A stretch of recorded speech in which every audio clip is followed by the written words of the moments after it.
article by Gabriel Chan on The Guardian, the world could fall short of food by 2050 due to falling crop yields, insufficient investment in agricultural research, and trade shocks, according to Joe Biden's special envoy for food security, Dr. Cary Fowler.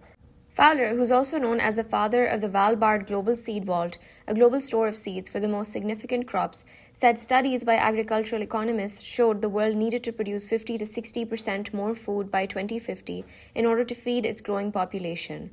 But crop yield rates were projected to decline by between 3 to 12% as a result of global heating. We're going to fall fairly short of being able to provide that kind of increase in food production by mid-century, Fowler said.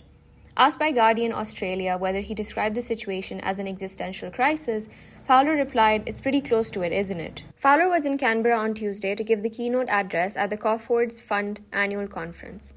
The title for the conference is Global Food Security in a Riskier World. He was appointed to the role of Special Envoy by Biden in 2022. His previous roles include with the Global Crop Diversity Trust and the Board for International Food and Agricultural Development. Fowler said Australian agriculture had much to offer globally in research and development around food security in a warming, drying climate, having built a world-leading industry despite poor soils and a challenging climate. The growing industry around indigenous crops has also attracted global interest, but he warned that many countries had become lax about the challenge ahead of the back of huge gains in productivity that saw a massive increase in food production in the past century. "We're in the midst of a global food crisis," he said. More than 700 people were undernourished in 2022 compared to 613 million in 2019. It's an incomprehensibly large number and a human tragedy. Every country is affected, including countries like Australia, but especially the most vulnerable around the world. The crisis has been exacerbated by supply chain disruption from COVID-19 pandemic, Russia's invasion of Ukraine, high fertilizer prices, and low grain supplies on hand.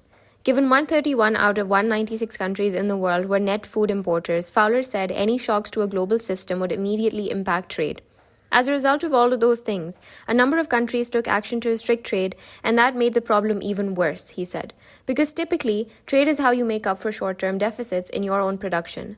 So if you ask the question of what the causes are, then you have to look at climate, stockpiles, trade, and conflict. Fowler said countries needed to increase their investment in agricultural research, including on long-term moonshot projects with no near-term payoffs.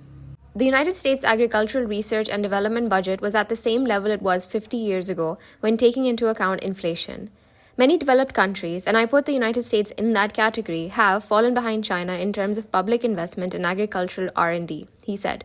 While some of that research funding has been picked up by the private sector, in recent years much of that was focused on developing and marketing new food and beverage products rather than public sector plant breeding programs or the effects of drought or climate change on food production crops. All dollars are not invested equally if we're trying to fix those outcomes.